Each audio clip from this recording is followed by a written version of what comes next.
আমাদের গত ভিডিওতে আমি কেবল তাত্ত্বিকভাবে বলেছিলাম যে নাল স্পেস বলতে কি বোঝায় এবং আমরা দেখেছিলাম যে এটা একটা বৈধ সাবস্পেস। এখন এই ভিডিওতে চলো আমরা দেখি একটি ম্যাট্রিক্সের নাল স্পেসকে কিভাবে হিসাব করা হয় এবং আমাদের এখানে আমরা এ এর নাল স্পেস হিসাব করে দেখব। আমরা আগেও বলেছি যে নাল স্পেস হচ্ছে সেই সকল ভেক্টরের সেট যাদের সাথে আমরা এ কে গুণ করলে সেটা হয়ে যাবে শূন্য ভেক্টর। তাহলে আমরা এই ভেক্টরটাকে এইভাবে লিখি x1 x2 x3 এবং x4, এবং এই ভেক্টরের সাথে আমি যখন a কে গুণ করব তখন আমরা একটা শূন্য ভেক্টর পাবো। তাহলে আমরা শূন্য ভেক্টরটি পাবো এবং এটার মাত্রা কত হবে? আমরা জানি যে এখানে এই ম্যাট্রিক্সটি হচ্ছে একটি 3x4 ম্যাট্রিক্স, অর্থাৎ 3টি সারি 4টি কলাম। তাহলে আমরা বৈধভাবে সংজ্ঞায়িত করতে পারি যে এই ম্যাট্রিক্স গুণ এই 4 উপাদান বিশিষ্ট ভেক্টর, অথবা যেটিকে আমরা বলতে পারি Rn এর সদস্য। তাহলে আমরা এটাকে বলবো, এটার নাম দিই ভেক্টর x, এবং এটা হচ্ছে R4 এর একটি সদস্য, অর্থাৎ এটা 4টি উপাদান আছে। এবং আমরা ইতিমধ্যে বলেছি এই ভেক্টরের সাথে এই ম্যাট্রিক্সকে গুণ করে আমরা পাবো শূন্য ভেক্টর, এবং আমরা কয়টি শূন্য পাবো? আমরা প্রথম সারির সাথে গুণ করব, তারপর দ্বিতীয় সারির সাথে গুণ করব, তারপরে তৃতীয় সারির সাথে গুণ করব, এবং সবগুলো গুণ করে আমরা পাবো শূন্য, অর্থাৎ আমি মোট 3টি শূন্য পাবো। তাহলে আমি শূন্য ভেক্টরটা লিখি, এটা হচ্ছে তাহলে আমার শূন্য ভেক্টর, এবং আমার শূন্য ভেক্টরটা R3 এর সদস্য হবে। এখন প্রশ্ন হলো আমরা এই ভেক্টরের সেটকে কিভাবে বের করব যেটার সাথে গুণ করলে আমরা এখানে শূন্য পাবো। আমি এটাকে একটু আনুষ্ঠানিকভাবে লিখে দিই এখানে। তাহলে নাল স্পেস অফ এ, এটা সমান হবে সেই সকল ভেক্টরের সেট যেগুলো হচ্ছে, আমরা সাধারণভাবে বলি Rn এর সদস্য, কিন্তু এখানে যেহেতু 4টি উপাদান আছে সুতরাং আমরা বলবো এটা R4 এর সদস্য।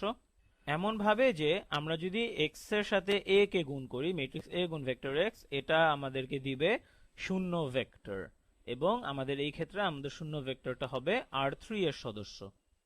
তাহলে আমরা এটা কিভাবে করব? এটি কিন্তু বেশ সোজা, এটি একটি রৈখিক সমীকরণ, আমরা একে সেভাবেই লিখতে পারি। আমরা যদি এখানে ম্যাট্রিক্সের গুণ করতে চাই তাহলে আমরা এখানে পাবো, আচ্ছা চলো এটা লিখে ফেলি, এটাকে একটা অন্য রং দিয়ে লিখি। এটা হলো 1 গুণ x1 যোগ 1 গুণ x2 যোগ 1 গুণ x3 যোগ 1 গুণ x4 সমান হবে 0, অর্থাৎ এখানের এই শূন্যটি, তাহলে এটা গুণ এটা সমান হবে এই শূন্যটা, এবং এটা গুণ এটা সমান হবে এখানের এই শূন্যটা। তাহলে 1 গুণ x1 যোগ 2 গুণ x2 যোগ 3 গুণ x3 যোগ 4 গুণ x4 সমান হবে 0, এবং এরপর আমাদের আছে এটার সাথে এটা গুণ করে আমরা পাবো এই শূন্যটা।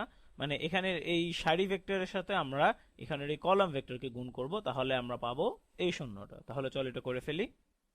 এটা হবে 4x1, এর সাথে যোগ হবে 3x2, তারপরে হবে 2x1, তারপরে হবে 4, আচ্ছা দাঁড়াও আমি এখানে একটু ভুল করেছি, এটা হবে 2x3, এটা হবে 2x3, এরপর হবে x4 সমান 0।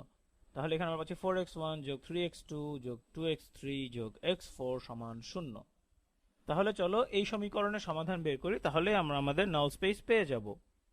আমরা এটা সমাধান করতে পারবো সহজেই, কারণ আমরা এরকম আগেও করেছি যে আমাদের এখানে 3টি সমীকরণ আছে এবং 4টি অজানা চলক আছে। তাহলে এটাকে আমাদের যেটা করতে হবে, আমাদের অগমেন্টেড ম্যাট্রিক্সে পরিণত করতে হবে এবং তারপর এটা রিডিউসড রো এচেলন ফর্ম নিতে হবে। তাহলে চলো সেটা করে ফেলি। তাহলে আমি এটাকে একটা অগমেন্টেড ম্যাট্রিক্সে নিয়ে যাব এখন, এবং অগমেন্টেড ম্যাট্রিক্সটা হবে এরকম।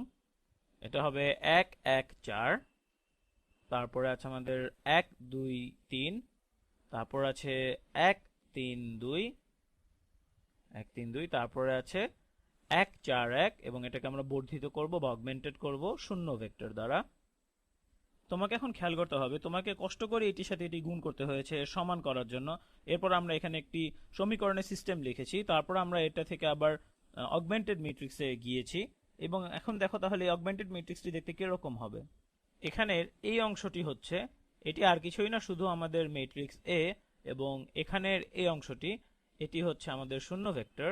এখন আমরা কি করব, এটা আমরা আগেও করেছি, আমরা এটাকে এখন রিডিউসড রো এচেলন ফর্মে নিয়ে যাব, এবং যখন আমরা সেটা করব আমরা সেটা দেখতে পারবো যে এই ডান পাশের এই অংশটা কোনো পরিবর্তন হচ্ছে না, কারণ এখানে তুমি যাই যোগ বিয়োগ বা গুণ করো না কেন এটা তুমি শূন্যের সাথে করছো, তার মানে এখানে সবসময় শূন্য থাকবে।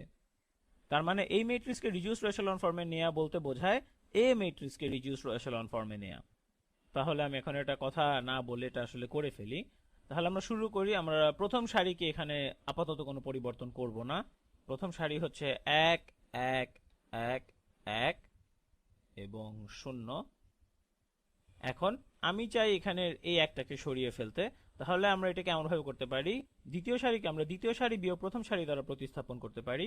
তাহলে এখানে পাচ্ছি 1 বিয়োগ 1 হচ্ছে 0, 2 বিয়োগ 1 হচ্ছে 1, 3 বিয়োগ 1 হচ্ছে 2, 4 বিয়োগ 1 হচ্ছে 3 এবং 0 বিয়োগ 0 হচ্ছে 0। তোমরা দেখতে পাচ্ছ এখানে শূন্যই থেকে যাচ্ছে। এখন আমি এটাকে প্রতিস্থাপন করব প্রথম সারি 4 গুণের থেকে এটাকে বিয়োগ করে। তাহলে আমরা পাচ্ছি 4 গুণ 1 বিয়োগ 4 সমান হচ্ছে 0। এরপর 4 গুণ 1 বিয়োগ 3 হচ্ছে 1, 4 গুণ 1 বিয়োগ 2 হচ্ছে 2, 4 গুণ 1 বিয়োগ 1 হচ্ছে 3 এবং 4 গুণ 0 বিয়োগ 0 হচ্ছে 0। এখন আমি যদি একে রিডিউসড এশেলন ফর্মে নিতে চাই, তাহলে আমি এখানে দুটো পদকে পরিবর্তন করতে চাই, অর্থাৎ এই পদ এবং এই পদকে এখান থেকে সরিয়ে দিতে চাই। তাহলে আমরা কি করতে পারি দেখি। তাহলে আমরা আমাদের মাঝের সারিটাকে অপরিবর্তিত রাখবো। তাহলে সেটাই এখানে এভাবেই থেকে যাবে, অর্থাৎ 0 1 2 এবং 3 এবং এই পাশে 0। এখানে শূন্যগুলো আসলে কখনোই পরিবর্তন হবে না। তারপর আমরা এটা বারবারই লিখতে থাকতে হবে, আসলে এটা কিছু করার নেই আমাদের এখানে। আমরা এখন প্রথম সারিকে প্রতিস্থাপন করব প্রথম সারি বিয়োগ দ্বিতীয় সারি দ্বারা। তাহলে চলো সেটা করে ফেলি। 1 বিয়োগ 0 হবে 1, 1 বিয়োগ 1 হচ্ছে 0, তারপর 1 বিয়োগ 2 হচ্ছে -1 এবং 1 বিয়োগ 3 হচ্ছে -2 এবং 0 বিয়োগ 0 0। এবং আমি শেষ সারিটাকে প্রতিস্থাপন করব শেষ সারি বিয়োগ দ্বিতীয় সারি দ্বারা। তাহলে এটা হবে 0 বিয়োগ 0 সমান হচ্ছে 0, তারপর 1 বিয়োগ 1 হচ্ছে 0, তারপর 2 বিয়োগ 2 হচ্ছে 0, তারপর আছে 3 বিয়োগ 3 এটাও হচ্ছে 0 এবং 0 বিয়োগ 0 তো অবশ্যই 0।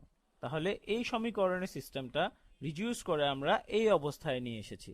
এখানে এই অবস্থায় আমরা এটাকে নিয়ে আসতে পেরেছি। এখন এটাকে আমরা যদি আবার সেই সমীকরণের সিস্টেম আকারে লিখতে চাই, তাহলে আমরা এখানে পাচ্ছি x1, তারপরে হবে -x3, তারপর হবে -x4 সমান হবে 0, কারণ এখানে x2 হচ্ছে 0। তাহলে দ্বিতীয় সারিটা হবে, এখানে কোনো x1 নেই, তাহলে এটা হবে x2 যোগ 2x3 যোগ 3x2 সমান হচ্ছে 0। এবং তৃতীয় সমীকরণটি আমাকে কোনোই তথ্য দিচ্ছে না। তাহলে আমরা এখন যদি এখান থেকে x1 এবং x2 এর জন্য সমাধান করি, তাহলে আমরা কি পাই?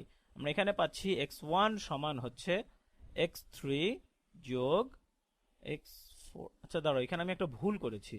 এখানে x4 হবে না, এখানে আসলে হবে -2 গুণ x4, তারপর সমান হবে 0। তাহলে আমি যদি এটাকে এখন ঠিক করে লিখি, x1 সমান হচ্ছে x3 যোগ 2x4 এবং তারপরটাও লিখে ফেলি। এখানে যদি আমরা x2 এর জন্য সমাধান করি, এটাকে আমি সবুজ কালি দিয়ে লিখি, x2 সমান হচ্ছে -2x3 -3x2। এখন আমি যদি এই সমাধান সেটকে আমাদের এই ভেক্টরের সাপেক্ষে লিখতে যাই, তাহলে আমরা কি পাই? চলো এটাকে একটু নিচে গিয়ে লিখি। এখানে তাহলে আমরা পাবো x1, লিখেন x1 x2 x3 এবং x4 সমান হবে, এখন x1 সমান কত? x1 সমান হচ্ছে x3 গুণ 1 যোগ x4 গুণ 2, x4 গুণ 2। এবং এটাকে আমরা পেয়েছি এখানের উপরের এই সমীকরণ থেকে।